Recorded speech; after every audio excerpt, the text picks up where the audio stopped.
Non, mais vous savez, Jésus est venu avec la grâce et la vérité. Il est venu avec les deux. Voilà. Il faut marcher sur nos deux jambes. Et parfois, soit on entend un évangile avec trop de vérité où il n'y a pas assez de grâce, où il n'y a pas du tout de grâce, ou alors on entend un évangile où c'est que de la grâce et il n'y a pas d'exigence. Voilà. Et c'est justement, c'est encore un aspect que nous allons aborder ensemble ce matin, puisque nous sommes dans cette nouvelle série, les uns les autres.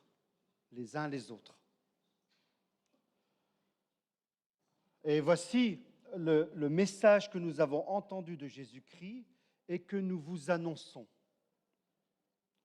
Dieu est lumière et il n'y a aucune trace de ténèbres en lui. Aucune trace de ténèbres en lui.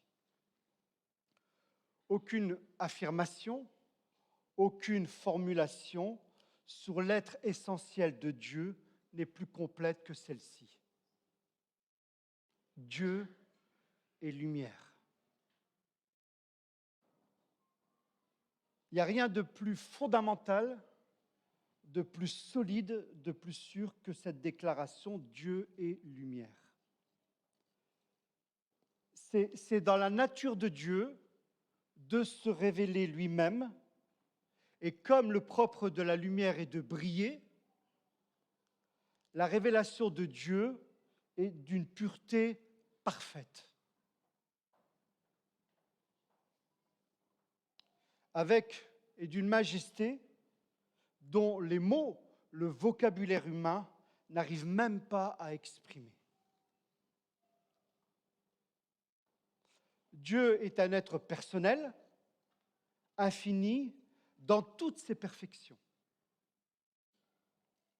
Il est transcendant, il est le Très-Haut, lui dont la demeure est éternelle. Tout le contraire de nos villes, de nos maisons. Il est totalement, radicalement différent de nous. Cependant, plus que tout, je dirais au monde, plus que tout, il désire être connu. Et c'est pourquoi il se révèle. Quand la Bible dit que Dieu est lumière, et qu'en lui il n'y a pas de ténèbres, cela veut dire qu'il est d'une perfection morale absolue. La lumière, c'est la vérité. Les ténèbres, c'est l'ignorance et l'erreur. Moralement, la lumière, c'est la pureté. Et les ténèbres, c'est le mal. Et la vérité comme la lumière, tous deux ont un contenu moral. Et c'est pourquoi nous ne devons pas seulement voir la lumière, mais il nous faut marcher en elle. On ne peut prétendre être dans la lumière que si l'on marche dans l'amour. Car qui aime demeure dans la lumière. Mais qui est se trouve dans les ténèbres. Il ne sait où il va. Souvent, nos fausses conceptions, nos mécompréhensions de Dieu voudraient être en communion avec lui. Or, cela est impossible. Combien cherchent une certaine facilité en vivant en réalité une sorte de divorce entre la foi et le devoir d'aimer. Une certaine facilité avec le danger, le risque de s'abuser soi-même. Combien n'ont jamais vécu ce lien, mais vraiment, entre la foi et l'amour? Ou autrement dit, combien ne rentreront jamais dans leur vocation parce qu'ils ont entre autres un problème d'autorité sur leur vie, un problème d'amertume, un problème de regret, un manque de pardon, un problème d'avarice, un problème de racisme. Combien passeront à côté de la plaque de ce que Dieu a prévu pour eux? Certes, Ils exerceront un petit service dans l'église le dimanche matin avec un visage religieux, mais combien vivent ce divorce?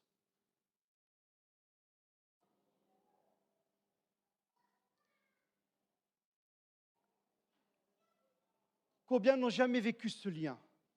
Parce que la définition qu'ils ont de l'erreur, de la faute et du péché dans leur vie reste inexacte dans leur pensée par rapport à Dieu. Et s'abusent eux-mêmes et sont Dieu pour eux-mêmes. Autant tatoué sur son bras, ni Dieu ni maître. Cela par rapport à la lumière de Dieu, à Dieu qui est lumière, et la seule façon d'y remédier, c'est de commencer par reconnaître que nous avons besoin, tous autant que nous sommes, de l'œuvre de Jésus-Christ. Ce que Dieu a rendu possible par la mort de Jésus. Dieu est lumière et parce qu'il est lumière, il prend au sérieux la réalité et la question du péché dans notre vie.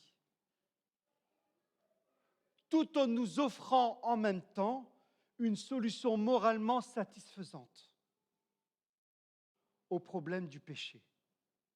En clair, le moyen d'être en communion avec lui qui est lumière, c'est de ne pas s'abuser soi-même et ne pas nier la réalité du péché dans sa propre vie.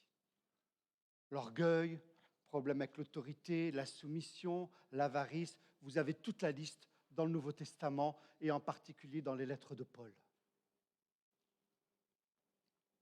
Ne pas s'abuser soi-même, ne pas nier la réalité du péché ou ses effets dans nos vies, mais de les confesser pour ensuite nous approprier avec reconnaissance ce que Dieu a préparé pour notre purification.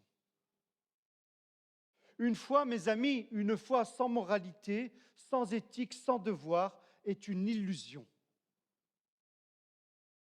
Car dans sa pratique, le péché reste toujours, nous devons bien le comprendre, reste toujours une barrière à la communion, à notre communion avec Dieu.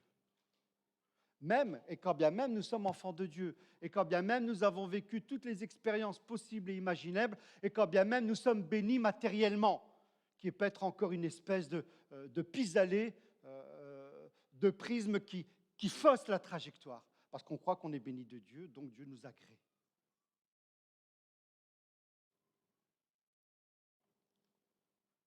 En clair, nos paroles et nos actes ne peuvent être un mensonge, une erreur dans nos vies. Et c'est pourquoi Dieu est lumière, parce qu'il est le seul capable d'éclairer toutes les parties obscures, toutes les zones cachées dans notre fort intérieur. Dieu est lumière.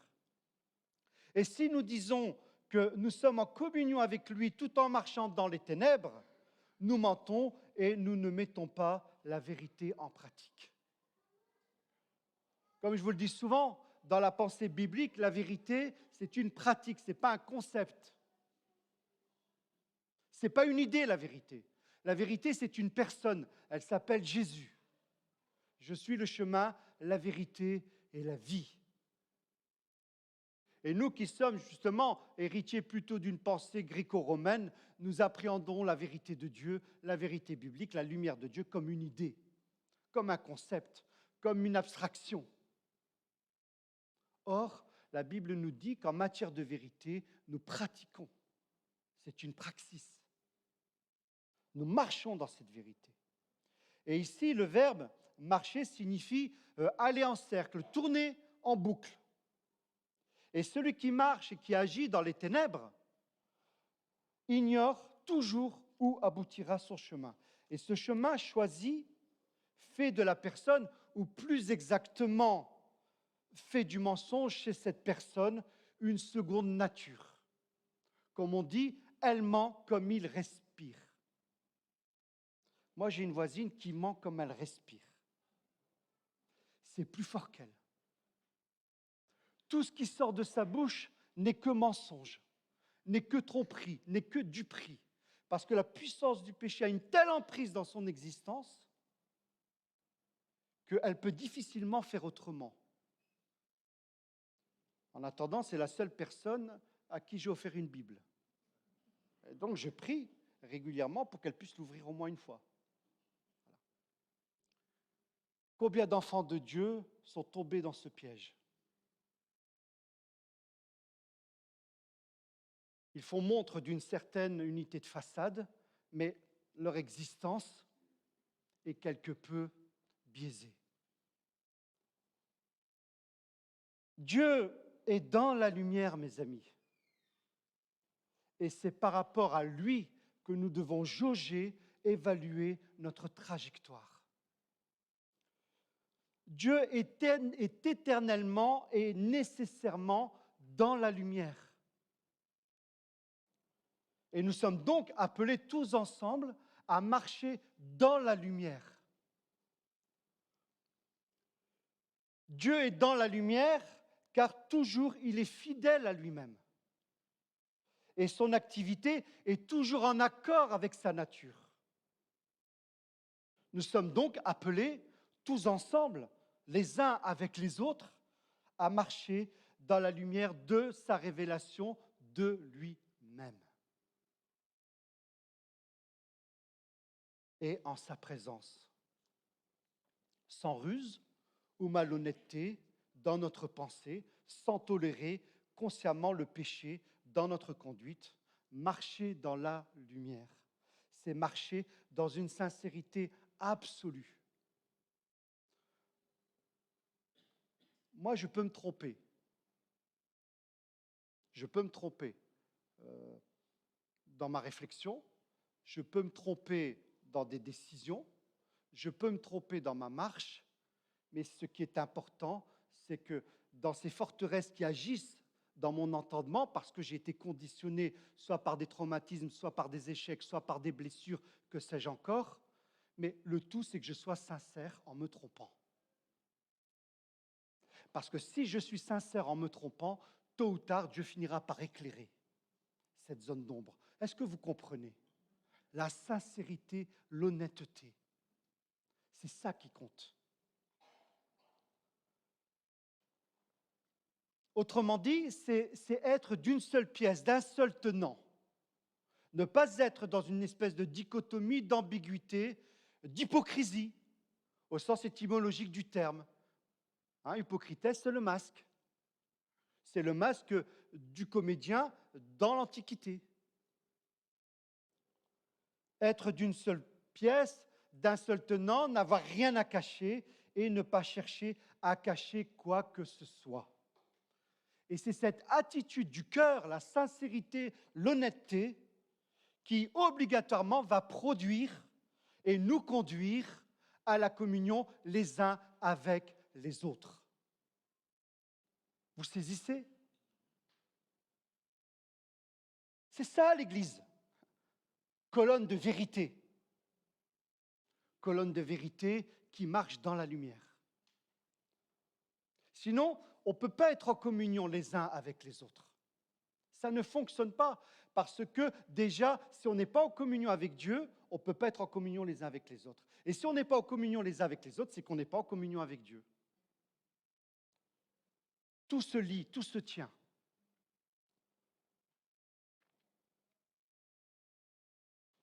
Et c'est pourquoi l'apôtre continue en disant, mais si nous marchons dans la lumière, tout comme Dieu lui-même est dans la lumière, nous sommes en communion les uns avec les autres, et le sang de Jésus, son Fils, nous purifie de tout péché.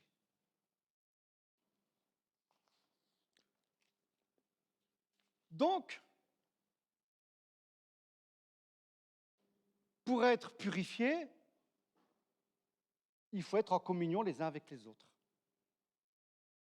Être purifié tout seul dans son coin, ça n'existe pas.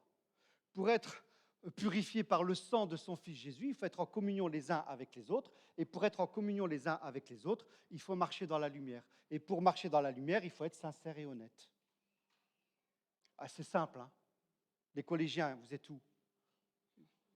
Vous arrivez à suivre? Oui? Voilà. Il faut être droit. Voilà. Il faut être droit.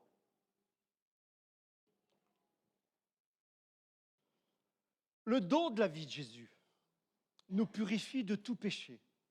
Oui, mais seulement, comme je viens de le dire, dans la mesure où ce cadeau, cette grâce, est vécu dans cette attitude. Elle est comme les autres grâces, c'est-à-dire conditionnelle. C'est une grâce qui est conditionnelle. On est purifié si nous marchons dans la lumière, donc dans la communion les uns avec les autres. Elle dépend du fait que nous marchions ou pas dans la lumière. Et marcher dans la lumière, encore une fois, c'est vivre dans la communion fraternelle. Et ce n'est pas venir le dimanche consommer un bien religieux. On ne vient pas le dimanche en faisant son supermarché. Je prends un peu de ceci, je prends un peu de cela. On prend tout ce que Dieu a prévu dans son plan de salut. Et on prend l'Église telle qu'elle est, dans ce qu'elle est, et on prend l'Église dans sa marche. Avec ce qu'elle essaye de vivre, de mettre en œuvre pour chercher le Seigneur ensemble. Comme l'a dit Christophe, ça commence par les racines et jamais par le feuillage. Il faut que les racines soient irriguées de cette vie de Dieu qui est en chacun d'entre nous et que nous sommes appelés à vivre et à partager les uns avec les autres.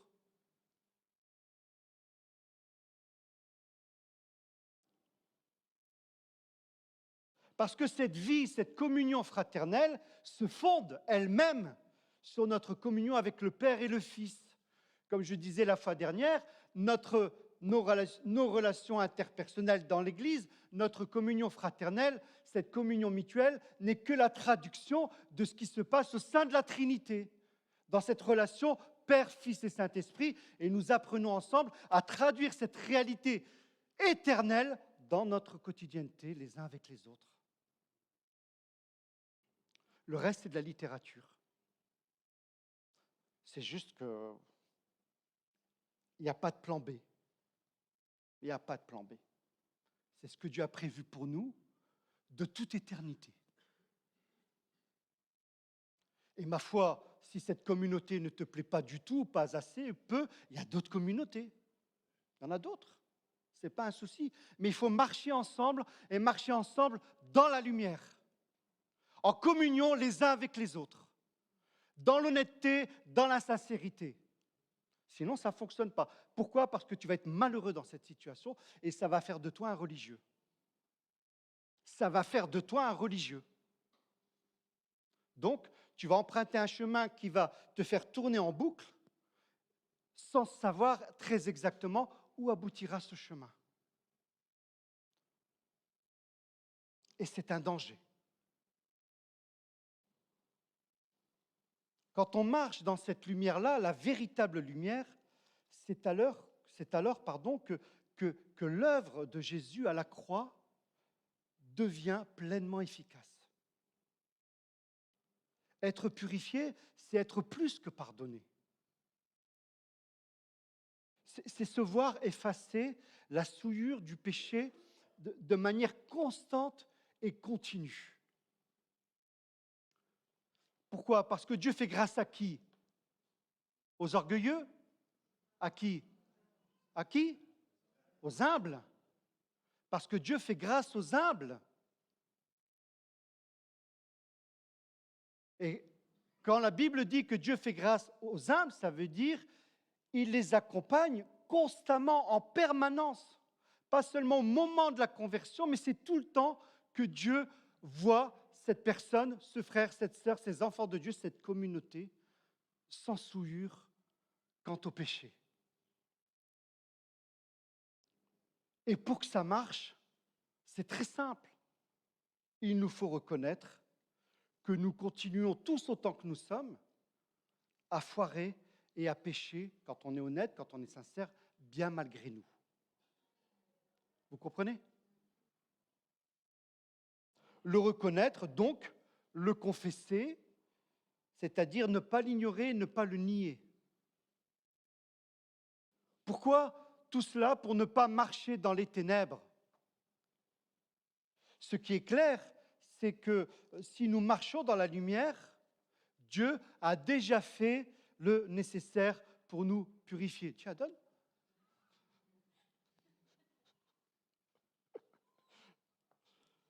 Dieu a déjà fait le nécessaire pour nous purifier.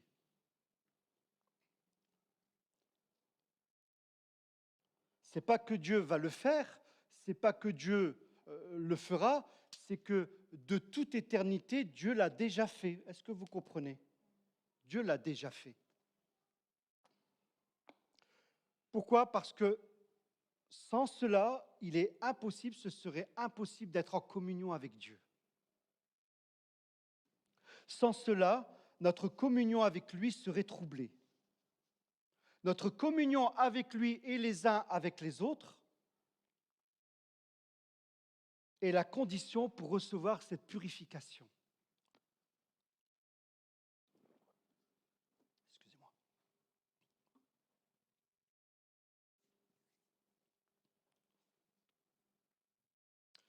Et pour bénéficier de la communion les uns avec les autres, il faut être sincère, honnête et droit.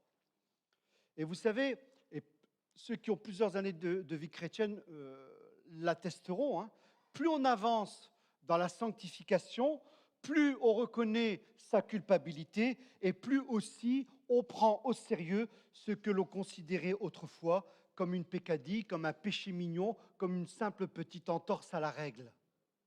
C'est vrai ou pas? Ce n'est pas qu'on devient névrosé, hein. Non, c'est juste qu'on est de mieux en mieux conscient de cette sainteté, de cette lumière qu'est Dieu. Et que voir qui il est, essayer d'appréhender sa réalité et ce que nous sommes, on dit waouh, tu nous aimes vraiment. Tu nous aimes vraiment. Voilà le signe infaillible, tangible de ce qu'est le progrès et la croissance spirituelle. Pourquoi croyez-vous que l'auteur de la lettre aux Hébreux, qui s'adresse à des chrétiens de longue date, leur dit, mais punaise, et Paul le dit aussi à d'autres, mais vous devriez être à la nourriture solide.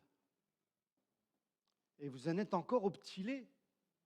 Vous êtes encore des enfants quant à la question de la morale,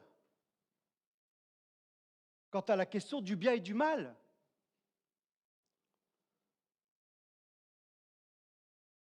C'est pourquoi si nous reconnaissons nos péchés, Dieu est fidèle et juste, et par conséquent, il nous pardonnera nos péchés et nous purifiera de tout le mal que nous avons commis. Et la juste attitude à l'égard du mal, une fois encore, c'est de ne pas le nier, mais de le reconnaître et de recevoir ainsi le pardon que Dieu a rendu possible et qu'il nous a promis. Reconnaître devant Dieu que nous sommes tous autant que nous sommes, ici présents, que nous sommes pécheurs par nature, parce que le péché nous colle à la peau, mais aussi par la pratique, malheureusement, permet à Dieu à la fois de nous pardonner et de nous purifier, c'est-à-dire de nous changer et de nous transformer. Le péché, c'est cette dette qui nous est remise ou cette souillure qui nous est enlevée. Et pas parce que tu lis 15 chapitres de la Bible par jour, hein, ou parce que tu as le temps de prier 1h30. Hein. Ce n'est pas grâce à cela. Ou parce que tu participes financièrement à cette vie communautaire, ou à la Croix-Rouge, ou à Handicap International, ce que nous faisons. Mais ce n'est pas ça. Hein. C'est parce que Dieu est fidèle et juste. Oui, il est fidèle à sa nature et à son caractère. Sa fidélité est toujours associée à ses promesses, pas par rapport à ce que nous pourrions déployer ou réaliser par nous-mêmes. Il est fidèle, oui, à sa parole et à son alliance. Il est fidèle à lui-même, avec lui-même, pour lui-même, envers lui-même.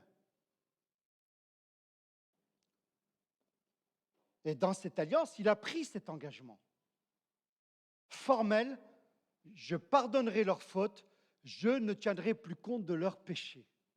C'est ça la bonne nouvelle. Et vous savez, Je le dis pour ceux qui nous ont rejoints depuis, quand Dieu dit « je ne tiendrai plus compte » ou « je ne me souviendrai plus de leurs iniquités, de leurs péchés », ça ne veut pas dire que Dieu est devenu amnésique du jour au lendemain, ou qu'il a pris trop de tranquillisants ou d'anxiolytiques. Non, ça veut dire que Dieu prend la décision de ne plus utiliser notre passé pour nous accuser. Et je ne parle pas du passé d'il y a 10, 15, 20, 30 ans, du passé d'encore d'avant-hier. Donc Dieu a fait cette promesse et il est tenu, il est engagé, il doit absolument tenir ses promesses. Seulement, nous devons bien comprendre que le juge de toute la terre ne peut remettre le péché, traiter le problème du mal comme cela, comme d'un claquement de doigts à la légère. Non, puisque la Bible nous dit qu'il ne tient pas le coupable pour innocent. Dieu, il n'est pas comme nous. Il n'appelle pas le mal bien dans nos vies et le bien mal. Il n'est pas comme nous. Il ne cherche pas, il ne trouve pas des circonstances atténuantes. Et il est quand même 3 fois saint. Et c'est pourquoi, pour résoudre ce dilemme, celui d'être fidèle à son alliance, à ses promesses, à ses engagements, tout en sanctionnant le mal et le péché, c'est la croix seule qui est devenue le seul fondement moral sur lequel il peut pardonner. Parce qu'il a promis de le faire. Et il est juste, donc fidèle à ses promesses, à ses engagements et à son alliance, et il est juste parce que son Fils est mort pour nos péchés. Par la croix, Dieu montre qu'il est fidèle à son alliance, et à cause de la parole qu'il a fondée,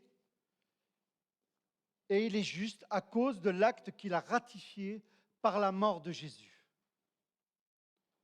Et dans l'Écriture, il y a beaucoup d'avertissements relatifs quant au danger de cacher ses fautes et beaucoup de promesses de bénédiction si nous les reconnaissons et les confessons. Alors, vous m'avez bien compris, il ne s'agit pas ici du sacrement catholique de la confession. Hein, ce n'est pas de cela dont on parle.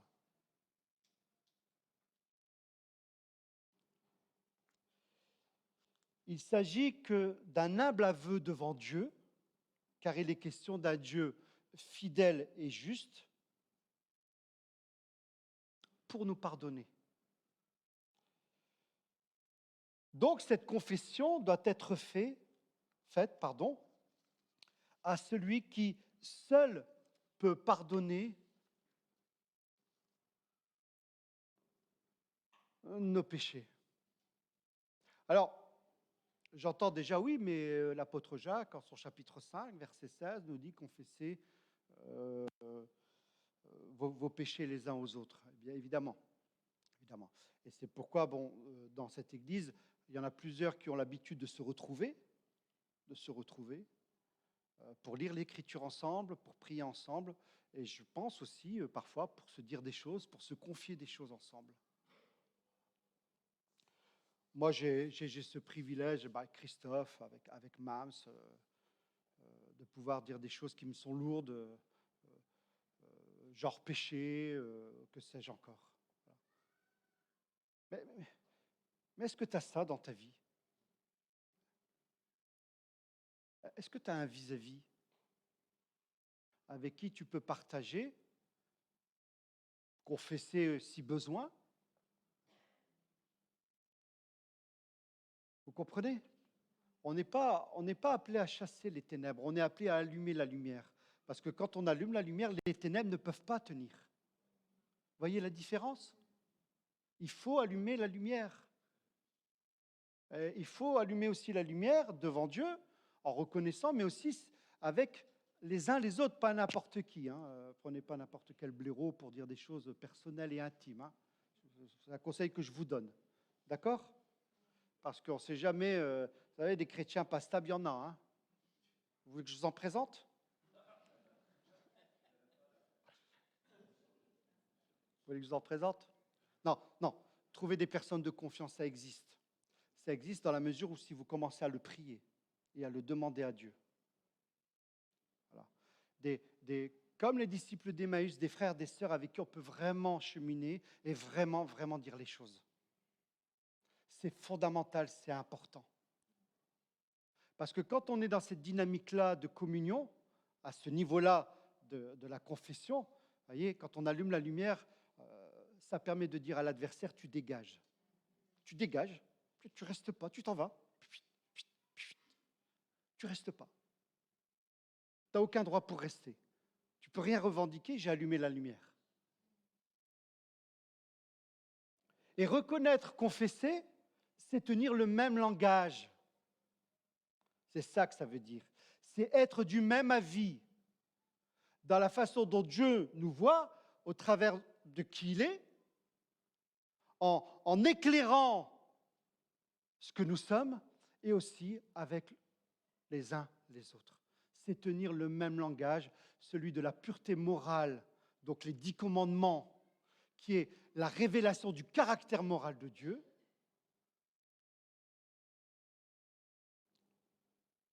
Et c'est tout l'inverse, et c'est tout le contraire de celui qui nie en bloc ses fautes. Voilà. Moi, non. Problème avec l'alcool, non. Problème avec l'orgueil, non. Pas du tout. Problème d'insoumission, non. Problème avec l'autorité, non. Vous savez, traditionnellement, on aime en début d'année, à la rentrée scolaire, amener tous les profs, tous ceux qui sont impliqués dans la pédagogie, dans l'éducation des enfants, et on prie pour eux. Parce que c'est un sacré boulot aujourd'hui. Voilà. Mais ce que vos enfants retiendront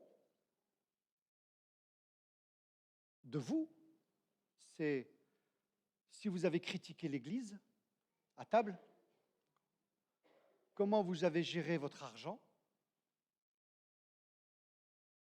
Et nous, ce qu'on a toujours refusé à la maison, c'est même s'il y avait matière à critiquer un prof, on l'a toujours refusé. On l'a toujours refusé.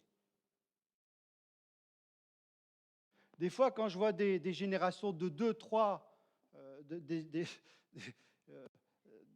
chrétiens de plusieurs générations, et que la dernière génération en date est rebelle vis-à-vis de l'autorité, quelle qu'elle soit, dans l'Église ou ailleurs, tu te dis, mais attends, mais qu'est-ce qu'ils ont transmis?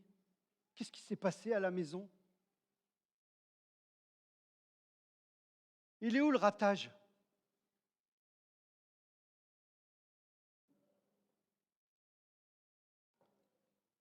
Et aussi, la troisième chose, ils retiendront de vous si à chaque fois vous avez critiqué la prédication. C'est vrai, hein? Ça, c'est vrai. Ça, c'est vrai, hein? Moi, je me souviens, adolescent, 18 ans, je reviens à l'église, fracassé par la vie, fracassé, suite à une grosse dépression, mais carabinée. Hein. Je veux dire, je crois que l'enfer, je l'ai vécu sur terre. Je crois que je l'ai vraiment vécu. Voilà. Et je reviens à l'église, et premier culte, un couple de chrétiens qui me propose de me déposer, puisqu'ils habitaient dans la même ville que la mienne. Et pendant tout le retour du culte, ils ont critiqué la prédication. J'en ai pleuré, parce que je revenais du monde complètement brisé. J'avais besoin d'un havre de paix, de tranquillité, de reconstruction, et je me retrouve avec 2 abrutis qui critiquent toute la prédication de A à Z. Il était responsable d'un groupe de maison, lui et sa femme. Et j'ai pleuré. J'ai prié. Le Seigneur m'a dit, tu es à bonne école, tu vas commencer à apprendre par regarder à moi et à moi seul. Et vous voulez que je vous dise, ils ont divorcé.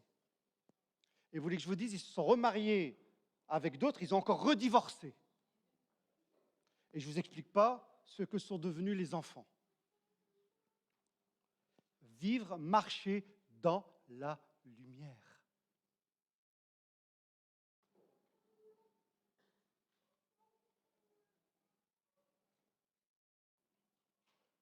Reconnaître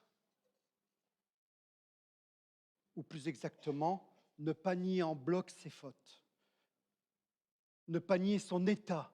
Nous sommes tous tordus. Il nous faut juste le savoir et l'accepter tout en étant sincère.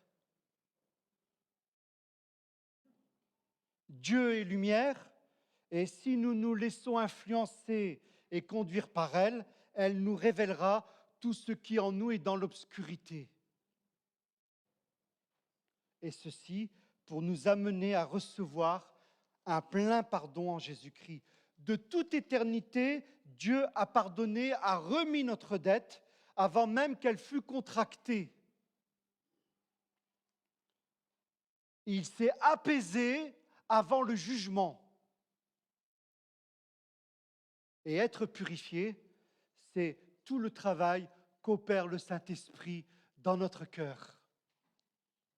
Fais-en un bon disciple et ne critique pas la maison. Mais eux, non, eux, ils sont clean, ils sont bien, ils sont vraiment bien, ils sont propres.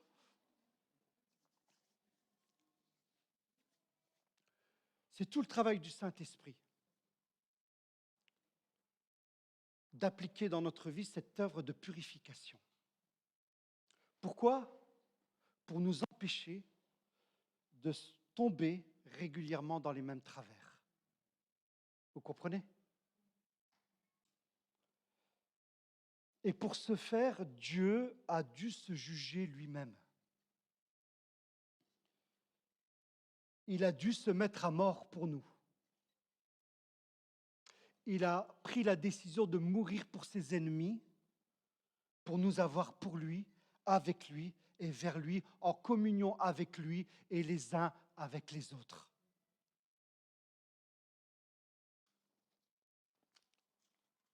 Je vous invite à prier.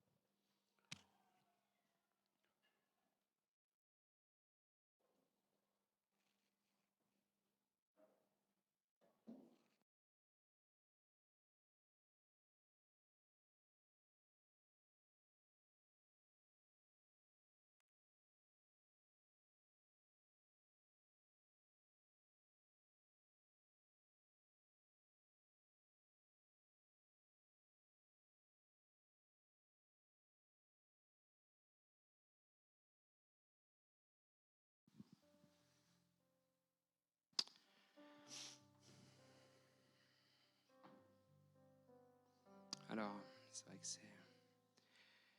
c'est étonnant pour nous parce qu'on rentre du Canada et on a eu la même prédication, ce qu'on disait avec Mams. Alors Seigneur, on veut te remercier. On veut te remercier parce que quand on lit ta parole, quand on écoute ce que tu as à nous dire, quand on prend le temps juste d'ouvrir les yeux, on voit que la lumière est là.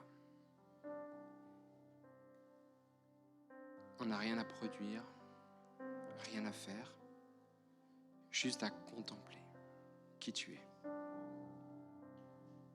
Le seul problème, Seigneur, c'est que souvent on n'est pas assis dans la bonne direction. On ne regarde pas dans la bonne direction.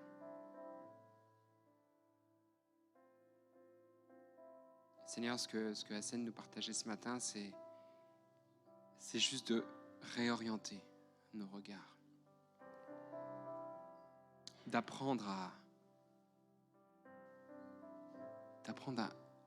écouter ce que tu as à dire alors que ce monde parle très très fort. Oui, Seigneur, on a besoin de toi. Et cette prière, on a besoin de toi. On doit la faire tous les jours de notre vie, jusqu'à notre lit de mort. Parce qu'il n'y a pas un moment de nos vies où on n'aura pas besoin de faire cette prière. Et ça, tu l'as voulu ainsi.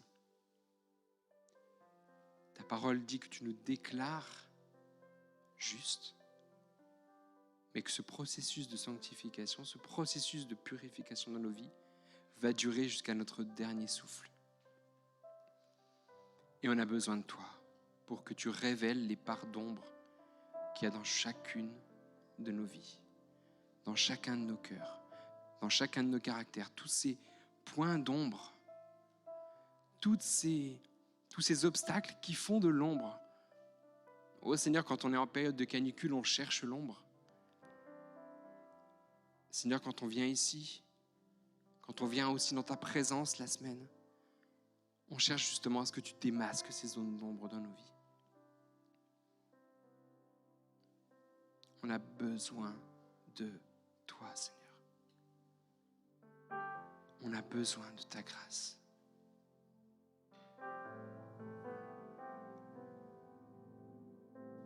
Voilà, j'invite tout le monde à prendre juste un instant.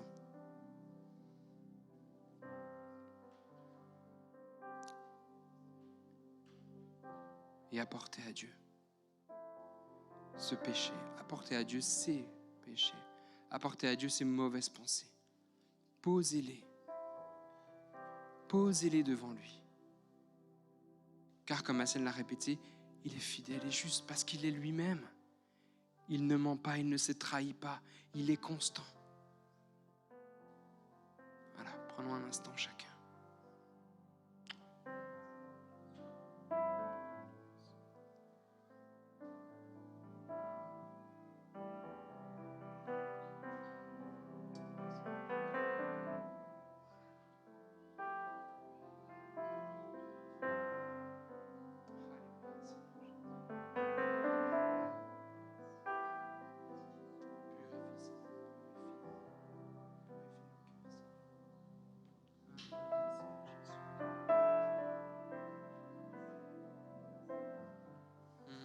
Alléluia, Seigneur.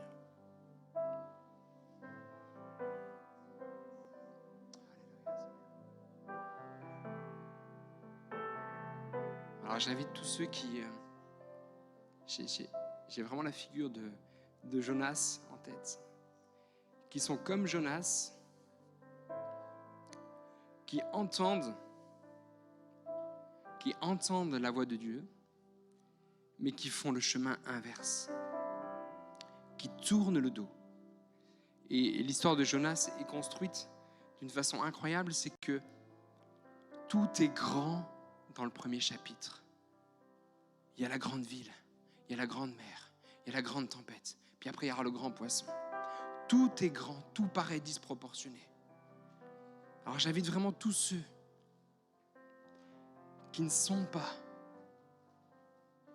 qui n'arrivent pas à déposer devant Dieu leurs péchés, à déposer leur fardeau. Je vous invite vraiment à vous lever ce matin. Parce qu'il y a besoin d'aide. Jonas a eu besoin de se retrouver dans la mer, dans l'eau, à mourir submergé par les vagues. Il a dû prier et Dieu a envoyé un poisson pour le délivrer. Et c'est au fond de ce poisson qu'il a pu remettre toutes choses. Et je vous invite ce matin à ne pas attendre d'être submergé complètement au point de vous noyer, d'être complètement sous l'eau pour demander à ce qu'on prie pour vous. Parce que quand on attend trop, quand on va trop loin dans le péché, quand on va trop loin dans ces ténèbres-là, alors il faut du temps, beaucoup de temps. Et c'est pour ça que Paul parlera de racheter du temps. Voilà, je vous invite vraiment à vous lever si vous avez besoin qu'on prie pour vous, besoin qu'on vous accompagne, besoin que l'Esprit de Dieu fasse ce travail dans vos vies.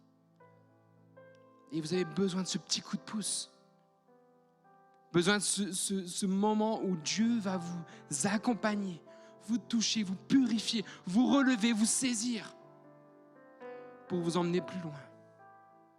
Parce que Jonas, après, il retourne là où Dieu avait prévu de l'envoyer. Voilà, je vous invite à vous lever, ceux qui ont besoin qu'on prie pour eux. Et puis des membres du conseil vont venir prier pour vous, prier pour vos fardeaux, prier pour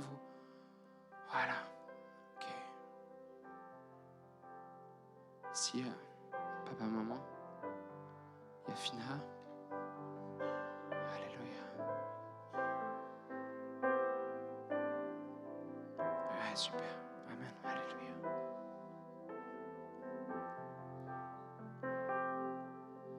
Alléluia.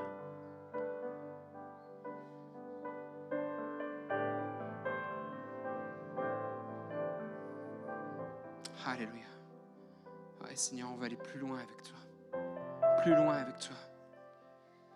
Merci parce que la seule chose que nous ayons à faire, c'est de poser nos regards sur toi. D'avoir la foi que la lumière est déjà allumée. Alors Seigneur, dans nos vies, dans nos cœurs, dans nos vies, dans nos familles, dans nos quartiers, on te demande vraiment, Seigneur, d'allumer la lumière. On te demande, Seigneur, d'être ces phares qui resplendissent pour ton royaume, pour ta gloire seule, Seigneur. Oh Seigneur, tu n'en as pas fini avec chacun d'entre nous. Tu as des projets, de grands projets pour cette ville encore. Parce qu'il y a plein de monde qui doit, Seigneur, plier le genou devant toi. Et nous croyons que c'est maintenant que ces choses peuvent arriver. Et nous croyons que tu peux nous utiliser avec nos imperfections pour toucher, Seigneur, des gens qui sont autour de nous, que nous côtoyons tous les jours. Oh Seigneur, aide-nous à faire cette mission. Aide-nous, Seigneur, à accomplir ce que nous avons à accomplir par la puissance de ton esprit. Aide-nous, Seigneur, à ne pas fuir comme Jonas qui s'éloigne en direction de Tarsis. Seigneur, nous voulons vraiment faire ta volonté. Mais nous nous rendons compte que nous sommes trop faibles, trop fragiles. Alors viens par ton Saint-Esprit nous aider. Oh, viens Seigneur. Viens Seigneur.